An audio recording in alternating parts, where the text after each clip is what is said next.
ये तो आप सबको पता है कि ये आरसीसीबी है, बट ये चीज़ क्या है, क्या आपको पता है? इसका इंस्टॉलेशन और इसकी वायरिंग सब कुछ सिखाने वाले हैं और बताएंगे क्या चीज़ है ये वाली, ठीक है? पहले लुक्स की बात करते हैं तो इसके अंदर एक छोटा-सा ट्रिप लाइट है और यहाँ पे एक स्विच है और डीजी लिखा हुआ है और ईबी लिखा हुआ है, ठीक है? और यहाँ पर ये कुछ शेप इसका बिल्कुल एमसीबी की तरह होता है 3 फेज़, ठीक है?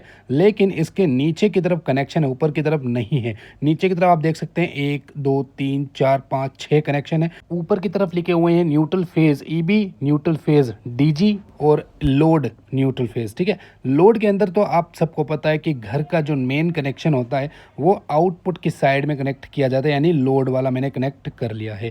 बट अब ईबी और डीजी क्या है, ये देख सकते हैं न्यूट्रल और फेज़ हमारे पास है, तो इसके अंदर हम ईबी का कनेक्शन करेंगे।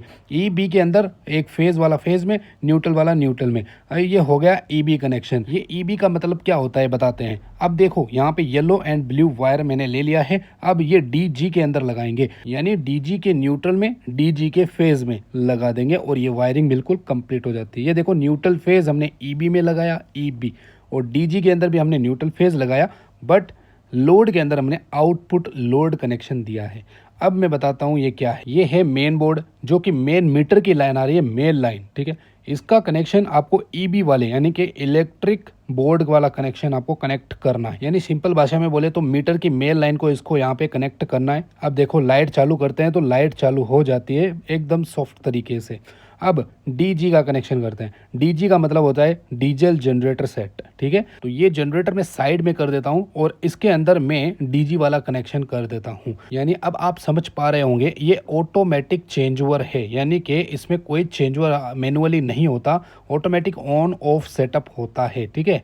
यानी कि अभी समझाता हूँ। जैसे ये लोड चल रहा है अभी इस वक्त, ठीक है? ये मेन लाइन मीटर से चल रहा है और ये मीटर यानी ईबी लाइट आई हुई है, ग्रीन बत्ती आपको देखने को मिल रही है। ये मीटर की लाइन से लाइट चालू है अभी फिलहाल वक्त। और जनरेटर की वायरिंग भी हमने कर दी है, बट जनरेटर अभी ऑफ है, यानी जनरेटर अभी चालू नहीं है। बट मैं आपको यहाँ पे प्रैक्टिकल दिखाने वाला हूँ, ठीक है? अब देखो जैसे ही मेन लाइट चली जाती है, मीटर से लाइट चली जाती है, तो अब मैं डीजी यानी जनरेटर को मैं ऑन करता हूँ। अब मैं ऑन करता हूँ तो मुझे कोई भी चेंज ओवर करने की जरूरत नहीं, ऑटोमेटिकली सारा काम हो जाएगा। ये देखो इंडिकेटर मिल चुका है और ये लाइट चालू हो चुकी है, वो भी जनरेटर की मदद से, ठीक है? अब जैसे ही लाइट आ जाती है तो ऑटोमेटिकली जनरेटर से लाइट कट हो जाती है और मेन लाइन से स्विच हो जाती है, ठीक है? तो यहाँ पे वापस लाइट जाती है तो ऑटोमेटिकली जनरेटर मोड पे आ जाती है। ये सारा कुछ ऑटोमेटिक होता है, बिल्कुल भी आपको हाथ लगाने की कुछ भी जरूरत नहीं पड़ती। पहले के टाइम इस तरह का चेंज ओवर हुआ करता था जो मैनुअली हम ऑन ऑफ करते थे, बट अब ऑटोमेटिक है।